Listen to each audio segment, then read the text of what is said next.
Bismillahirrahmanirrahim. Assalamualaikum warahmatullahi wabarakatuh.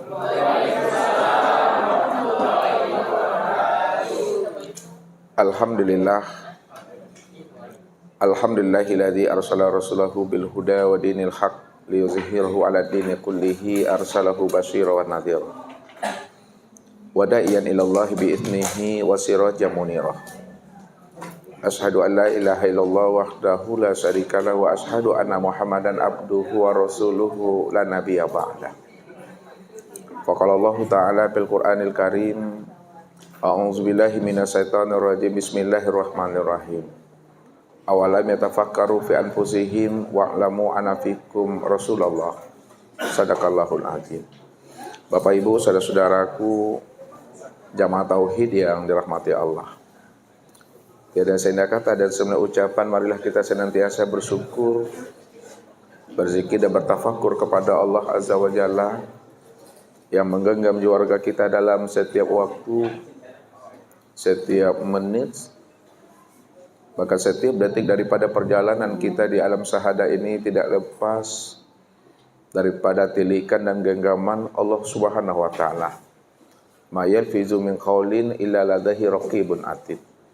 Tidak ada suatu kata pun yang terlontar pada lisan kita ini, mulai sejak kita bangun pagi di waktu subuh hingga kita kembali tidur di waktu tengah malam, melainkan telah ada malaikat raqib dan atid yang senantiasa mengawasi sebagai CCTV-nya Allah Ta'ala pada diri kita ini. Salat dan salam kepada baginda Rasul Nabi Yuna Muhammad sallallahu alaihi wasallam. Allahumma shalli ala Muhammad wa ala ali Muhammad. Baik Bapak Ibu yang dimuliakan Allah, untuk mengambil keberkahan pada pagi menjelang siang ini, mari kita awali khalaqah muzakarah tanya jawab kita ini dengan membaca Ummul Quran Al-Fatihah. A'udzubillahi minasyaitonir rajim. Suratal ladzina an'amta 'alaihim ghairil maghdubi 'alaihim waladdallin. Amin. Alhamdulillahirabbil alamin. Bapak Ibu yang dimuliakan Allah, baru saja kita buka halaqah muzakarah kita pagi ini. Mesti kita pahami Bapak Ibu yang dimuliakan Allah, sebelum habisnya masa usia hidup kita di alam dunia ini, bagaimana Bapak Ibu itu betul-betul sudah berliqa, sudah bermuwajahah dengan Allah. Karena Nabi sendiri sudah memberikan suatu pemahaman kepada kita ini bagaimana cara berliqa dan bermuwajahah dengan Allah itu. Sampai-sampai beliau mengutarakan kepada umat dan kita ini, apa kata beliau? Innakum satarawna rabbakum ayyana. Sesungguhnya kamu betul-betul melihat dan menyaksikan Allah itu betul-betul wujud, betul-betul nyata, terang dan jelas. Jikalaulah mata ini mampu memandang yang wujud dan yang nyata pada sekalian alam ini, pada diri kita ini, maka sesungguhnya Allah itu lebih wujud dan lebih nyata lagi daripada wujud dan nyatanya alam dan diri kita ini. Itu maknanya, jikalaulah diri kita ini wujud dan nyata, kata Rasul, maka Allah itu lebih nyata dan maha nyata lagi dibandingkan nyatanya diri kita ini. Lalu bagaimana cara kita menyaksikan Allah yang wujud dan yang nyata, lebih nyata daripada alam dan daripada diri kita ini? Ya. Sampai-sampai Nabi membuat suatu perumpamaan ya kepada sahabat, yang mana perumpamaan itu itulah benar-benar cara menyaksikan Allah itu secara nyata dan terang. Apa kata beliau? Wahai sahabatku, bisakah kalian melihat bulan purnama di malam hari tanpa ditutupi namanya oleh awan? Bisa ya Rasul. Bisakah kalian semua menyaksikan dan melihat matahari di siang hari tanpa dalam keadaan mendung? Bisa ya Rasul. Begitulah sebenarnya kamu itu menyaksikan Allah itu betul-betul nyata, tidak ada hijab yang menghalangi pandangan zahir dan pandangan batin kita itu menyaksikan Tuhan. Namun caranya bagaimana kata Rasul? Ini diberikan Rasul kaifiatnya. Caranya untuk kita menyaksikan Tuhan itu. Kata Rasul, wa'lamu annakum lan tara rabbakum hatta tamutu. Kamu tidak akan pernah mampu dan bisa menyaksikan Allah yang maha wujud, yang maha nyata, yang maha terang. Walaupun Allah itu lebih wujud dan lebih maha nyata lagi daripada alam dan daripada dirimu, kamu gak akan pernah bisa berliqah, bermuwajah dengan dirinya. Hatta tamutu. Sehingga dirimu itu betul-betul mengalami namanya proses mati. Rupanya untuk melihat Allah, untuk berliqah dan bermuwajah dengan Allah yang maha nyata, terang dan jelas itu, mesti kita mengalami namanya proses mati. Mati yang dikehendaki Nabi untuk menghantarkan diri kita ini berliqah dengan Allah itu, apa pesannya Nabi? Mutu qabla antamutu. Matikanlah dirimu sebelum dirimu mati. Inilah yang dimaksud namanya mati secara makna hakikat. Mati secara makna hakikat itu mati sebelum datangnya ajal. Mati sebelum datangnya malaikat Israel. Ini yang Ustadz maksudkan mati di dalam hidup. Mati di dalam hidup, mati sebelum datangnya ajal, mati sebelum habisnya usia umur itu, maksudnya matikan rasa keakuan dirimu yang merasa dirimu itu yang wujud. Matikan rasa keakuan dirimu yang merasa dirimu itu yang memandang, yang mendengar, dan yang berkata. Matikan rasa keakuan dirimu yang merasa dirimu itu yang mengetahui, berkuasa dan berkehendak, serta hidup. Maka ini yang dimaksudkan Allah. Bila engkau adalah engkau, maka engkau takkan pernah mengenal aku. Walaupun aku ini nyata, walaupun aku ini wujud terang dan jelas, kamu takkan pernah bisa berliqah dan mengenal aku bila engkau adalah engkau. Maknanya, kita ngambilnya dengan rasa. Bila engkau adalah engkau, engkau tak kenal aku. Maksudnya itu, bila engkau masih merasa bahwa engkau itu yang bersifat wujud, bersifat ada, engkau merasa bahwa diri engkau merasa yang memandang, mendengar, berkata, mengetahui, berkuasa, berkehendak dan hidup, aku pastikan kamu tidak akan pernah bisa mengenal dan menyaksikan akan diriku yang maha nyata daripada dirimu. Kenapa? Karena diriku ini sudah kamu hijab, diriku ini telah engkau halangi dengan keakuan dirimu yang telah ada di dalam dirimu sendiri. Rupanya yang membuat sulitnya kita ini untuk berliqah dengan Allahnya itu bukan karena Allahnya.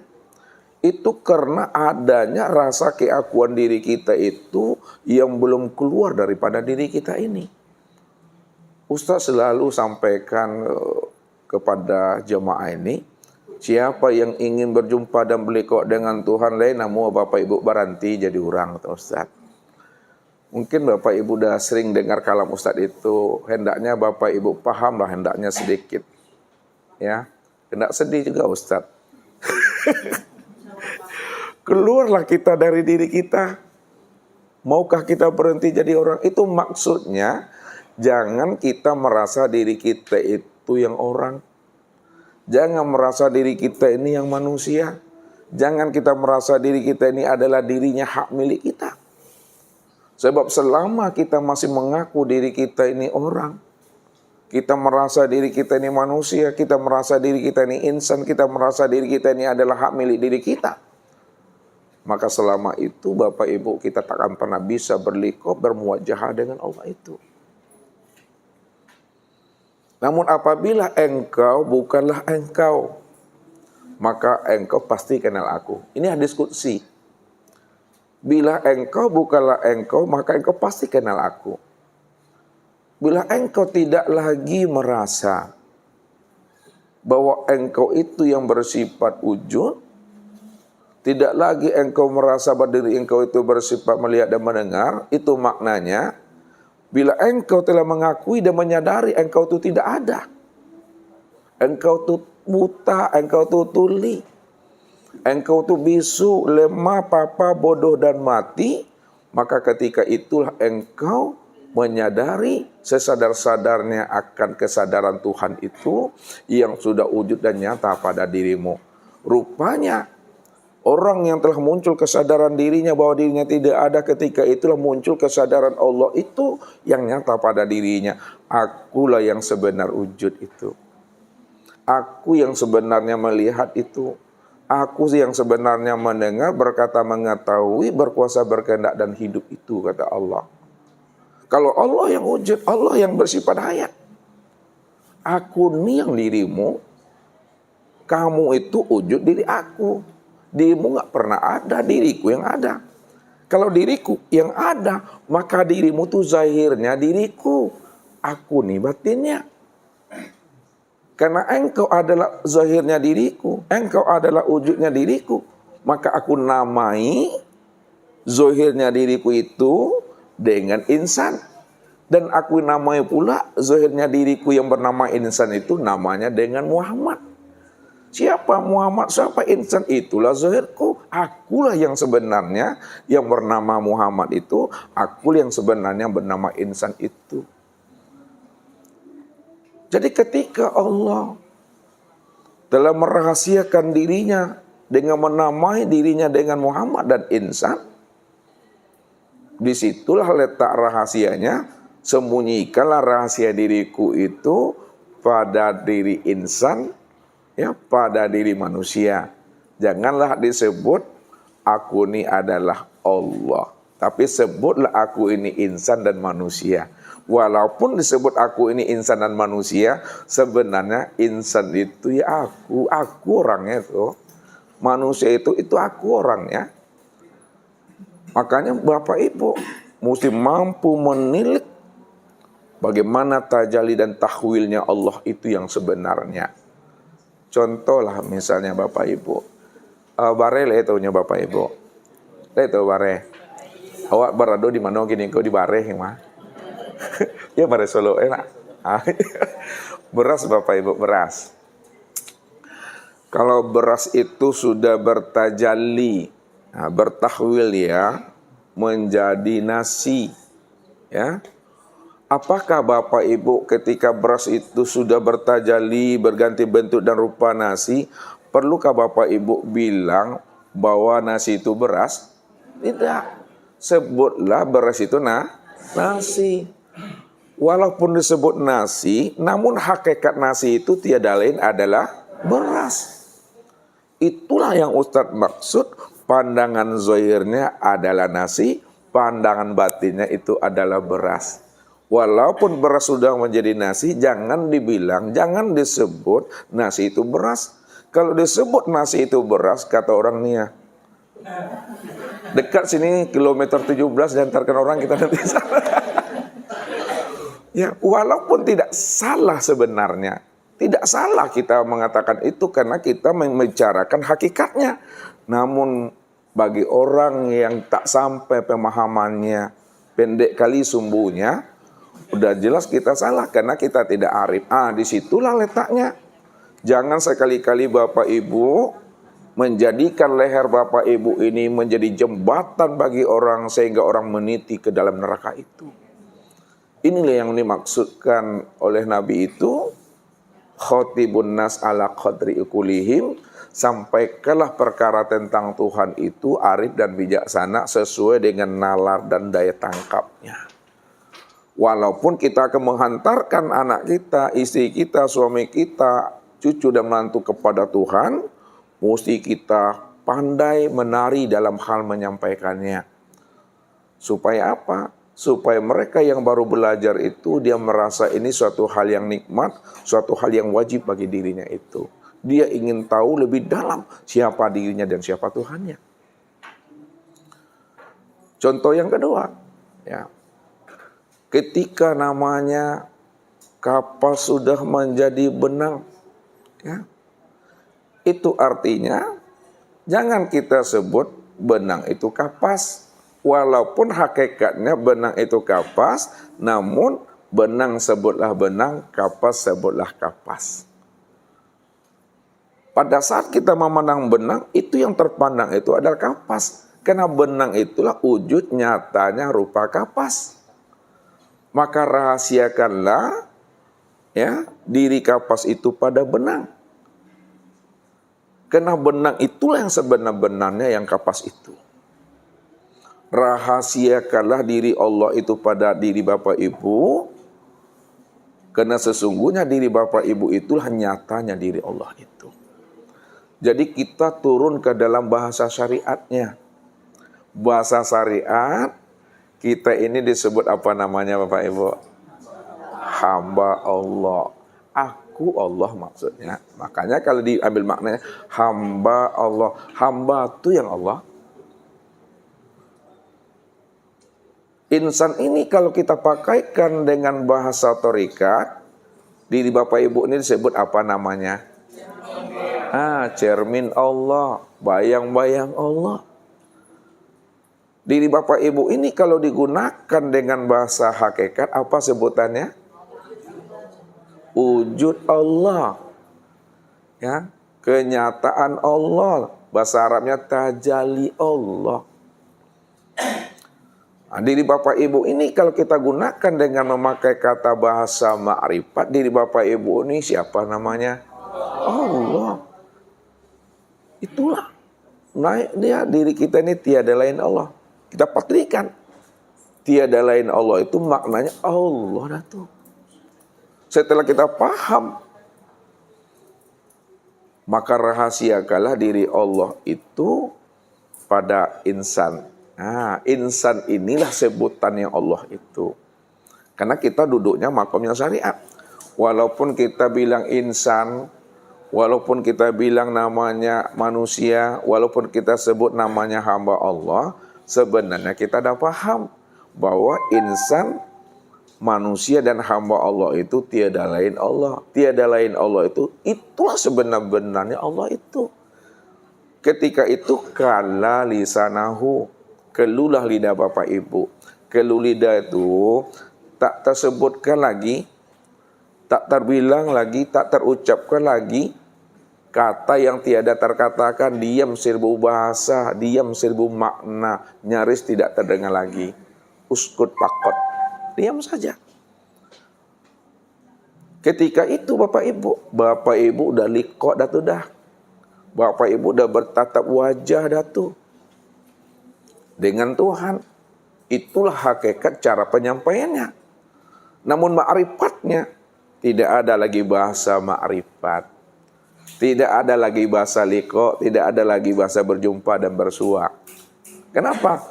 Yang kita cari, yang kita tuju, yang kita temui telah berjumpa dan bersua. Rupanya Allah yang kita cari, yang kita temui, yang kita jumpa itu tiada lain, sudah nyata pada diri ini. Diri inilah rupanya kita cari selama ini. Disitulah letaknya Allah itu bersembunyi di dalam terang. Kalau bahasa Al-Qur'annya wal batin, dia batin namun dia nyata pada segala yang nyata ini. Nah, siapa yang bisa mengenal Allah yang batinnya sudah nyata pada diri ini? Tentu orang yang telah dipilih oleh Allah. Makanya Bapak Ibu ini bahagian daripada yang dipilih oleh Allah itu. Udah. Jadi ketika itulah Bapak Ibu, kalau bolehlah Ustaz bertanya nih galau aku nih ibu apa namanya? Ini enggak tinggi pertanyaannya, tapi hakikatnya sama.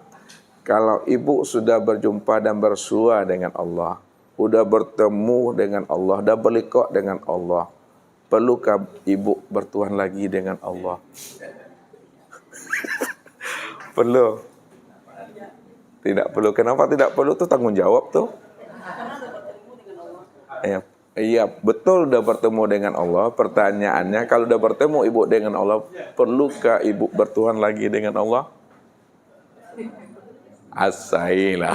Bapak-bapak lah beri jawabannya dikit untuk memantapkan pahamnya. Pokoknya Bapak Ibu pulang dari sini kita bawa paham tuh. Kalau ragu jangan pulang dulu, tak boleh makan. Perlu Bapak-bapak. Kalau Bapak Ibu, Bapak-bapak nih udah berjumpa, udah berliqah dengan Allah. Ini pertanyaan Ustaz, dengar baik-baik, ini tinggi pertanyaannya. Perlukah Bapak-bapak bertuhan juga lagi dengan Allah? Tidak. Kenapa tak? Karena sekiranya kita masih bertuhan kepada Allah, maka kita masih ada. Ya.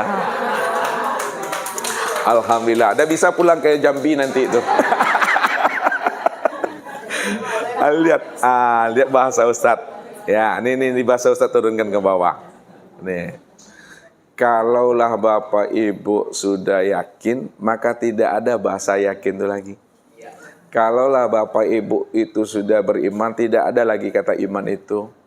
Kalau Bapak Ibu itu sudah makrifat, tidak ada kata makrifat. Sebab kalau masih makrifat juga, tandanya kita belum makrifat. Ya, kalau kita masih yakin juga, berarti ada yang diyakini, ada yang meyakini. Masih ada dua wujud. Kalau kita masih bertuhan juga, ada yang dituhankan dan ada yang bertuhannya. Padahal Tuhan itu yang sebenar-benarnya sudah wujud dan nyata. Ya, kalau diambil turun makna bahasanya ke bawah, perlukah kita bertuhan lagi dengan Allah? Ini bahasanya. Karena Allah cuma yang wujud. Iya, karena Allah itu, Tuhan itu ya adalah diriku. Innani anallah la ilaha illa ana. Aku ini Tuhan. Tak ada Tuhan yang lain lagi melainkan aku. Akulah yang bernama Allah itu. Rupanya Allah itulah yang bersifat ateis. Tahu ateis? Allah tuh ateis. Ateis itu apa artinya Bapak Ibu? Allah itulah yang tidak bertuhan. Karena Tuhan itu adalah dirinya. Mana ada Tuhan lagi bertuhan kepada Tuhan yang lain? Mereka masuk akal tuh Bapak Ibu. Aku udah Tuhan, lalu aku pula bertuhan kepada yang lain. Tak mungkin lah, karena Tuhan itu aku. Aku yang ateis. Aku tak yakin ada Tuhan yang lain lagi selain daripada aku. Aku yang Tuhan itu. Makanya agak tinggi, kan masih di pagi masian. Ketika ada puncak itu Bapak Ibu, kala lisanau, itu maksudnya. Jadi nikmati aja hidup ini. Ya, datang waktu sholat, datang waktu puasa. Jadi menikmati. Siapa yang menikmati? Allah menikmati akan diri sendiri. Asik Allah itu dengan perbuatannya. Berkata dia asik, memandang dia asik, mendengar dia asik. Karena dialah yang melakoni seluruh aktivitas kehidupan ini. Aku yang menjalankan akan takdir diriku sendiri, kata Tuhan. Ketika itu Bapak Ibu yang bersifat sami'na wa ta'na, patuh silalai. Begitu Bapak Ibu memahaminya, jadi asiklah menikmati hidup ini. Enggak boleh lagi menyala-nyalakan takdir. Kalau masih ada Bapak Ibu menyala-nyalakan takdir, menyala-nyalakan sebab, menyala-nyalakan peristiwa dan kejadian, menyala-nyalakan makhluk, berarti belum mampu kita memandang tajalinya Allah dari semua peristiwa dan kejadian. Ya, makanya Nabi mengatakan begini, man nazara ila sayyin ma lam yarallaha fihi fa huwa batil. Barang siapa yang bisa memandang kepada sesuatu, apakah ayah, ibu, suami, anak, cucu, menantu, teman, sahabat, ustadz, kawan, lalu tak mampu dia memandang Allahnya pada ayah, suami, istri, anak, cucu, menantu, sahabat, dan teman, itulah pandangan yang buta itu. Pandangan yang buta itu pandang yang berdosa. Kenapa pandang buta dikatakan pandang yang berdosa? Karena dia masih memandang ada sesuatu selain daripada Allah. Sedangkan sesuatu itu tak pernah ada, ya. Yang ada itu hanya Allah. Tak ada alam itu selain daripada Allah. Kalau tidak ada alam dan sesuatu selain daripada Allah, maka yang menjadikan alam itu yang jadi alam, ini bahasa kias. Yang menjadikan sesuatu itu yang jadi sesuatu. Kalaulah yang menjadikan sesuatu itu yang jadi sesuatu, maka akulah yang bernama sesuatu itu. Akulah yang bernama alam itu. Akulah yang bernama insan itu. Kalau dipertajam bahasanya, yang menjadikan insan itu yang jadi insan. Yang menjadikan Adam itu yang jadi Adam. Yang menjadikan Muhammad itu yang jadi Muhammad. Yang menjadikan diri itu yang jadi diri aku. Karena akulah yang dikatakan wahdatul wujud itu. Akulah sebenar-benarnya wujud yang tunggal. Wujud yang ahad, wujud yang esa, nggak ada wujud yang lain lagi. Jadi kalau masih terpandang wujud yang lain, berarti masih ada juga yang lain selain daripada aku. Maka aku tidak mutlak. Mutlaknya aku itu betul-betul zahir batin itu udah sempurna dia. Maka cara pemahamannya, pandangan zahir dibatinkan, pandangan batin dizohirkan, pandang satu wujudnya tiada lain adalah aku, kata Allah. Apa maksud Ustaz nih? Nah, pandangan zohir dibatinkan. Pandangan zohir nampak namanya alam. Ya, apa ini nah? Ini alam nih. Pandangan zohir nampak namanya alam. Pandangan batin nampak Allahnya. Makanya yang zohir dibatinkan, ya, yang batin ini dizohirkan. Pandang hakikatnya bahwa zahir dan batin itu adalah aku, kata Allah. Disitulah letaknya aku itu sudah meliputi segala sesuatu dalam bentuk rupa yang berbeda, wujud yang lain. Sebenarnya sesuatu itu adalah wujud diriku. Kalaulah sesuatu itu wujud diriku, siapa nama wujud diriku yang dikatakan sesuatu itu? Muhammad. Ini Muhammad, semuanya Muhammad. Makanya sesuatu itu adalah wujud diriku yang bernama Muhammad. Maka siapa yang sudah mengenal Muhammad, dah kenal dengan aku tuh. Siapa yang sudah bersobok dengan Muhammad, dah bersobok dengan aku tuh. Kenapa? Karena Muhammad itu ya aku. Alam itu ya aku. Sesuatu itu aku. Pandang dirimu yang terpandang aku. Maknanya apa? Aku memandang diriku pada diriku sendiri. Aku melihat diriku di luar diriku sendiri. Yang bernama dengan Muhammad. Muhammad itulah cermin untuk memandang akan diriku. Sama seperti Ustaz contohkan kemarin Bapak Ibu. Ketika Bapak Ibu sendiri saja di kamar, ya, bisakah Bapak Ibu melihat wajah sendiri? Bisa melihat wajah sendiri? Tidak bisa. Karena Bapak Ibu tidak bisa melihat wajah sendiri. Bagaimana cara melihat wajah Bapak Ibu sendiri itu? Butuh cermin.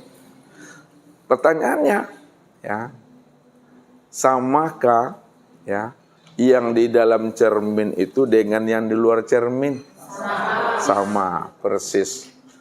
Kalau sama persis, adakah bedanya yang di dalam cermin dengan yang di luar cermin? Tidak ada. Kalau tidak ada, apa sebutannya? Yang di dalam cermin dengan yang di luar cermin? Bayang-bayang. Kita beri namanya yang bayang-bayang itu apa namanya? Yang Muhammad. Yang di dalam itulah Muhammad. Kita kan cermin tadi. Kan nampak di kita dalam? Walaupun sama yang di luar dengan yang di dalam, maka yang di dalam cermin itu yang disebut namanya Muhammad. Muhammad itulah cermin untuk memandang diriku, kata Allah. Mana yang Muhammad itu? Muhammad itu ini dia Muhammad. Kalau ini Muhammad, siapa yang bercermin tadi? Allah. Allah bercermin. Kalau Allah yang bercermin, maka diri siapa yang nampak dalam cermin itu? Diri Allah sendiri. Maka itulah maknanya dengan bahasa kias, aku melihat diriku di luar diriku yang bernama Muhammad. Muhammad itulah cermin aku. Disitulah rahasianya. Siapa yang sudah lihat Muhammad dah sama dia lihat Allah. Karena Muhammad itu tiada lain Allah. Kalaulah Muhammad itu tiada lain Allah, Muhammad itu yang sebenar-benarnya Allah. Kalaulah Muhammad itu yang sebenar-benarnya Allah, ya Muhammad itu yang Allah tuh. Ama orangnya Kiha. Tahu Kiha? Ini ya Adenko. Dah. Kalau udah paham, Bapak Ibu, Ustaz mau nanya lagi. Ibu kita lagi. Ibu apa namanya, Bu? Bu Putri. Nah. Sedang apa Allah tuh sekarang, Bu? Hah? Sedang ngaji. Sedang ngaji. Berarti Tuhan itu punya tangan? Iya. Punya mata? Mana matanya? Mana tangannya? Ada, alhamdulillah. Jadi kalau udah sampai takdir Ibu, mati-matilah Ibu.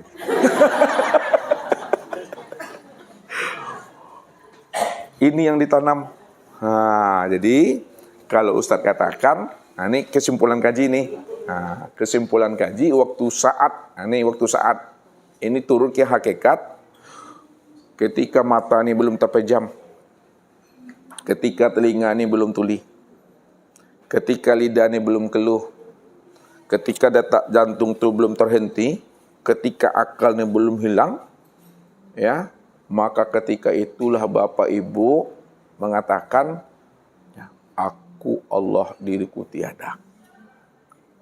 Aku Allah, diriku tiada. Ini turun di hakikat. Aku itu maksudnya bukannya aku kita, akunya Allah.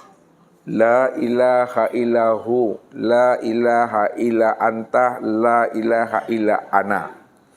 Tidak ada Tuhan melainkan Dia, tidak ada Tuhan melainkan aku, tidak ada Tuhan melainkan Engkau. Hakikat Engkau, Dia dan aku itu Allah. Ya, bilanglah namanya. Aku Daniel 80 tahun Daniel itu mati itu. Ada enggak aku Daniel lagi? Aku siapa yang ada? Aku Allah. Dia Daniel 80 tahun, dia Daniel itu mati itu. Adakah dia Daniel lagi? Yang ada dia siapa? Engkau Daniel 80 tahun, engkau Daniel mati itu. Ada engkau Daniel lagi? Yang ada engkau siapa? Allah. Itulah maksudnya. Mulai detik ini itu udah duduk pahamnya dengan kita tuh. Itu pun tak perlu disampaikan, tak perlu diucap-ucapkan, dah cukup dah paham. Kalau aku dah paham, aku ni Allah, diriku tiada, kan tak perlu disebut lagi. Ibu bernama Ibu Fitri, perlulah ibu sampaikan juga, aku ni Fitri ni, aku ni Fitri, perlu. Tak perlu lagi orang mau percaya atau tidak, ya biarkan aja. Yang penting aku kan Fitri. Tak pun disebut aku kan dah Fitri. Tak pun aku menyebut diriku ni Allah, Tuhan mah, aku kan Tuhan. Itu apa aku sebut? Itulah maknanya. Kalau sudah paham, cukup diam saja di situ. Diam dalam kesadaran bahwa aku inilah yang Allah, diriku ini tiada. Di saat itulah diri Bapak Ibu betul-betul kembalinya dalam keadaan kosong. Datangnya kosong, kembalinya juga kosong. Tapi kalau kembalinya itu tidak kosong, memahami namanya nur, dia tidak hancur, dia tidak membusuk, dia tidak membakar, enggak dimakan belatung. Kenapa? Karena Bapak Ibu sudah memahami bahwa diri inilah hakikat daripada nur. Namun hakikat nur itu tiadalah adalah Allah. Kalau dia tidak hilang, dia tidak hancur, dia tidak membusuk, namun dia tidak dimakan belatung, pada saat itu dia adalah mengecil, ya, menyusut. Itu duduknya di torikat, bukan jadi jenglot. Itu duduknya di torikat. Torikat itu badannya mengering, dia tidak hancur, tidak hilang. Tapi kalau dia hancur, itu duduknya di syariat. Di mana letak hancur dan memusuh itu? Karena dia mengatakan, ya, bahwa dirinya itu asalnya dari tanah. Kan memang Allah yang katakan, inna khalaqnakum min turab, aku jadikan dirimu itu berasal daripada tanah. Namun dia tidak mampu memandang asal usul di balik tanah itu, tertahan ya di tanah. Minha khalaqnakum wa fiha nu'idukum wa minha nukhrijukum taratan ukhra. Itu kan doa untuk memasukkan memasukkan tanah itu ke dalam tuh. Sesungguhnya aku ini berasal dari tanah dan masuk ke tanah. Kan lucu. Udah jelas kita ini asalnya Allah. Mama kembalinya ke tanah. Maka itu hancur tuh dah. Jadi pandanglah Ya, hakikat tanah itu adalah air. Hakikat air itu adalah angin. Hakikat angin itu adalah api. Hakikat api itu Nur Muhammad. Hakikat Nur Muhammad itu adalah nur Allah. Hakikat nur Allah itu adalah Allah. Hakikat Allah itu aku. Hakikat aku itu ya kosong tuh. Lenyap dah tuh. Ya, jadi ini yang mesti dipahami. Disitulah letaknya Nabi mengatakan innallaha harrama 'alal ardi ayyakula ajasadal anbiya. Allah itu mengharamkan bumi ini untuk memakan jasadnya para anbiya. Anbiya itu maknanya nur. Kalau Bapak Ibu mengenal namanya nur, diri Bapak Ibu ini yang bernama Nur Muhammad itu nur Allah, maka diharamkan bumi ini memakan namanya jasad Bapak Ibu itu. Tuh duduk yakin tuh. Namun orang yang sudah duduk pada makom kepasrahan, mau dimakan yang atas serahnya lah tuh. Allah ada di situ. Yang penting apa?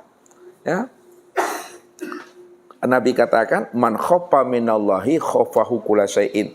Barang siapa yang telah benar-benar takut kepada Allah, sudah mengenal dia akan Allah, sudah tahu dia seakmal dirinya, seluruh alam ini takluk pada dirinya itu.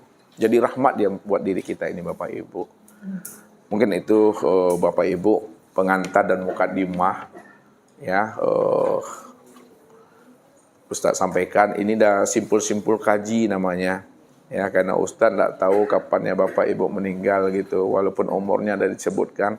Ustaz tanggung jawab Ustaz bagaimana Bapak Ibu nih betul-betul tidak ragu ya bertuhan kepada Allah, sehingga Tuhan yang kita imani selama ini kita dah lihat, kita dah saksikan itu. Makanya Imam Ali mengatakan la na'budu rabbana lam yarah. Kami tidak akan sembah Allah itu kalau Allah yang kami sembah itu belum kami saksikan. Tapi kalau Allah yang kami saksikan itu sudah kami lihat dan nyata, barulah kami sembah dia. Itulah maknanya penyembahan kita kepada Allah itu penyembahan yang betul-betul menyaksikan. Siapa yang menyembah Allah tapi tidak menyaksikan, maka batal amalnya. Secara makna hukum hakikat. Secara hukum syariat tidak batal. Karena hukum syariat itu terpenuhi syarat dan rukunnya. Kan gitu. Kalau terpenuhi syarat dan rukunnya, ya sah tuh. Tapi kalau dalam bahasa hakikat, walaupun terpenuhi syarat dan rukunnya, kalau dia tidak menyaksikan Allah yang dia sembah, tidak menyaksikan Allah yang dia ingat, yang wujud dan nyata pada dirinya, ketika itu batal. Kenapa? Batalnya karena dirinya menjadi najis di situ. Innamal musyrikuna najasun. Orang yang tidak mengenal aku yang wujud nyata pada dirinya, itulah orang yang najis. Kita aja kalau kena najis, tidak sah sholat kita. Apalagi najis batin. Sepanjang hidup kita ini, kalau najis batin, seluruh amal ibadah kita tak diterima Allah. Inilah ibadah yang tertipu, takicua di nantarang namanya. Takicua dan galuk biasanya Bapak Ibu. Tapi takicua di nantarang sakit bananya mati. Itu yang membuat aku galau tuh. Karam di tengah lautan biasanya tuh Bu, tapi karam di tepi lautan beda bananya awak. Jadi bagaimana Bapak Ibu supaya tidak karam tertipu dengan terang? Kenalilah Allah yang sebenar-benarnya, bahwa Allah yang sebenar-benarnya itu telah nyata pada diri Bapak Ibu yang disebut namanya insan atau manusia. Duduklah di situ. Mungkin ini Bapak Ibu pengantar, sekarang kita buka mukadimah. Udah disampaikan dan kita lakukan muzakarah dan tanya jawab. Itu saja. Bila taufik walhidayah. Assalamualaikum warahmatullahi wabarakatuh.